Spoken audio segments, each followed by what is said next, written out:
এটা আপনাদের জন্য খুব স্বাভাবিক নয় যে আমি Facebook থেকে লাইভ না করে YouTube থেকে লাইভ করছি। আর একটি নির্দিষ্ট কারণ রয়েছে, যে কারণটি আমি একটু পরেই বলবো। স্টেট ডিপার্টমেন্টের নিয়মিত প্রেস ব্রিফিং শেষে এখন আমি ওয়েদার খুব সুন্দর। বাইরে থেকে স্টেট ডিপার্টমেন্টের ঠিক বাহির থেকে আপনারা যারা দেখছেন বা শুনছেন বা শুনবেন তাদের সকলের জন্য এই যে আমার পিছনে এই পুরো বিল্ডিংটাই হলো স্টেট ডিপার্টমেন্ট। এটা এমনকি এই কমপ্লেক্সটা হোয়াইট হাউসের চেয়ে অনেক অনেক বেশি একর জায়গা নিয়ে এখানে। আপনারা যদি কেউ আমার কথা শুনেন তাহলে দয়া করে আমাকে একটু জানাবেন, কারণ আমি আজকে থেকে ইউটিউব থেকে লাইভে আসলাম, এবং আপনারা যারা শুনছেন যদি দয়া করে আপনাদের ফেসবুকে এটা একটু শেয়ার করে দেন, তাহলে সকলেই আমার কথা শুনতে পাবে। স্যার, আমরা বাড়ি ফিরে যাব কবে?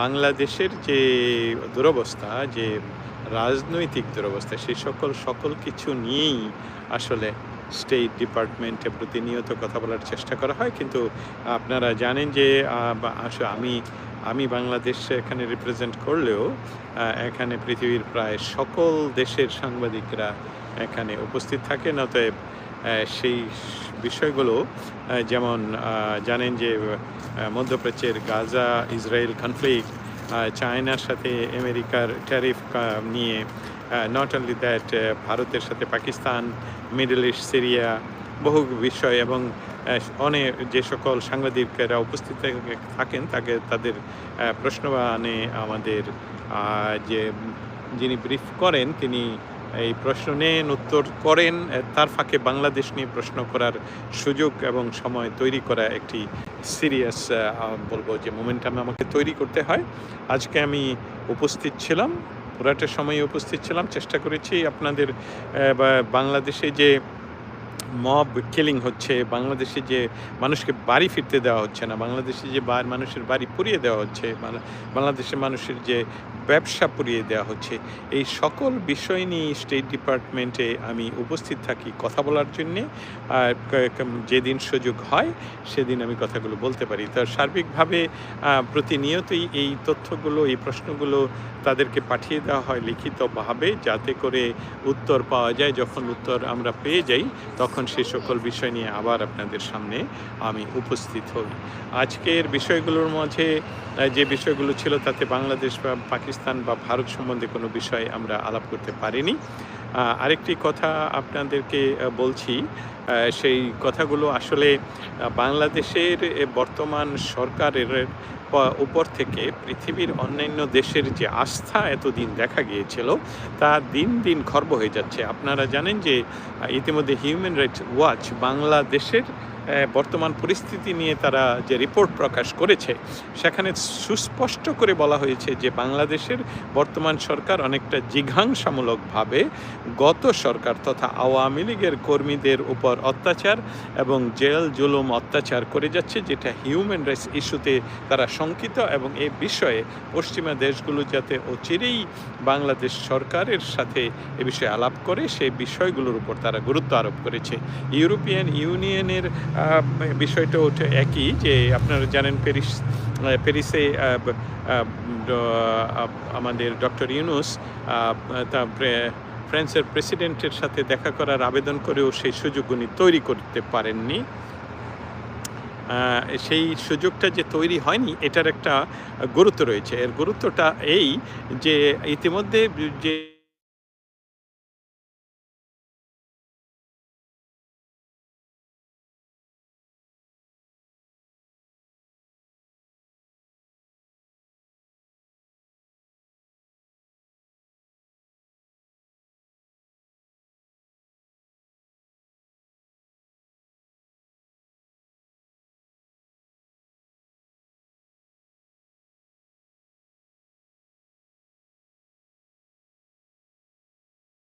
সকল বুদ্ধিজীবীরা বর্তমান সরকারকে সাপোর্ট করত, সেই সকল বুদ্ধিজীবীদের মধ্যে অন্যতম একজন বুদ্ধিজীবী ইতিমধ্যে গত ২৪ ঘন্টায় বলেছেন যে জাতিসংঘে, এবং এটা ঘটনাটা জাতিসংঘের তথ্য, যাতে জাতিসংঘের তথ্য অনুসারে বাংলাদেশে গত ৬ মাসে প্রায় ২৫ লক্ষ মানুষ অত্যন্ত গরিব হয়েছে, এবং তার থেকে প্রায় ১২ লক্ষের উপরে হলো শুধু নারীরাই। অতএব যেখানে নারীদের কাজের সুযোগ সুবিধা সৃষ্টি হয়েছিল, বাংলাদেশে একটা দুর্বার গতিতে এগিয়ে চলছিল, সেই জায়গাতে বর্তমানে বাংলাদেশের যে পরিস্থিতি, সেই পরিস্থিতির উপর পৃথিবীর সকল দেশই খেয়াল রাখছে এবং দ্রুততম সময়ে তারা নির্বাচনের আশা করছে। এবং সেই নির্বাচন না হওয়া পর্যন্ত, যেমন বাংলাদেশে আপনারা জানেন যে গত বাজেটের 2 দিন আগে দেওয়া হলো, তাতে দেখা গিয়েছে যে বাংলাদেশে আসলে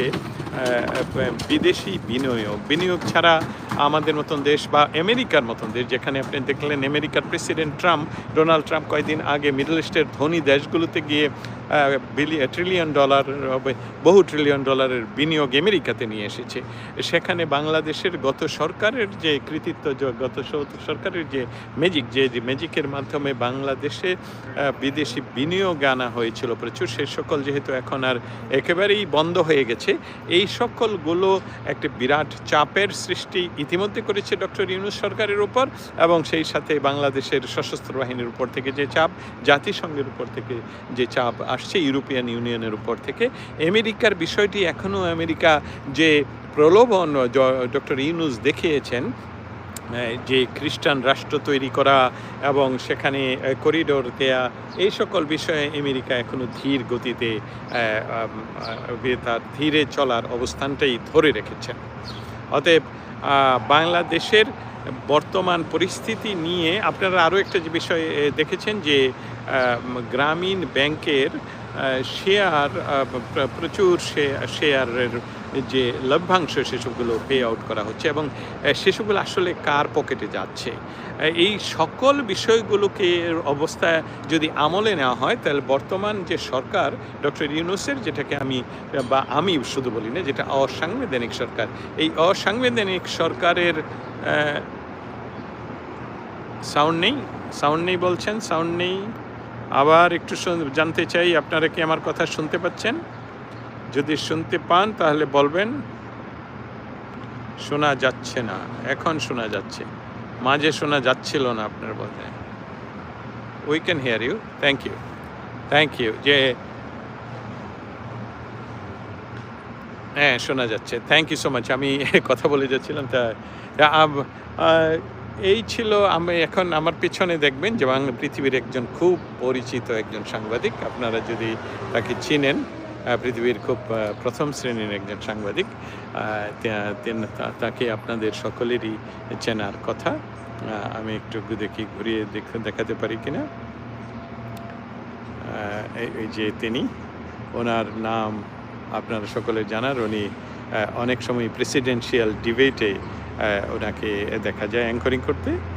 নামটা আপনাদেরকে ওনার সামনে এসে না বলি, পরে জানাবো।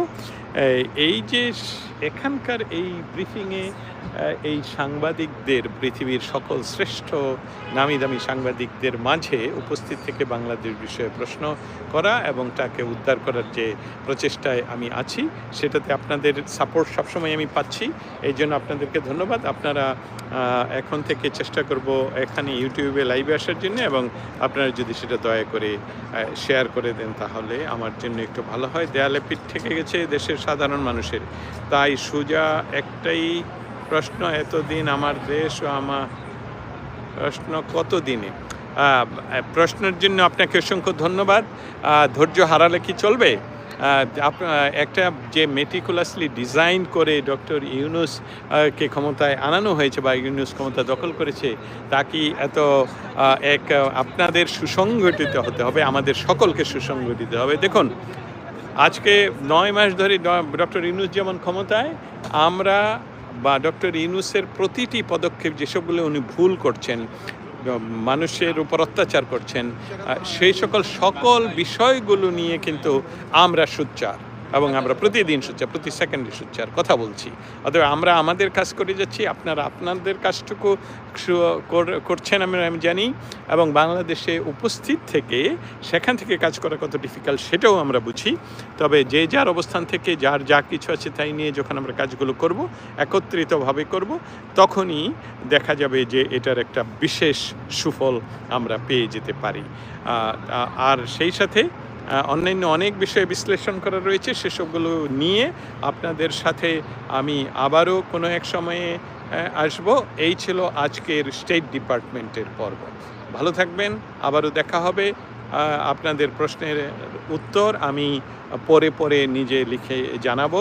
আমার এই ভিডিওটা আপনারা আপনাদের সামাজিক মাধ্যমে শেয়ার করে দেবেন। Dastagir Jahangir, the Voice, Washington DC, State department.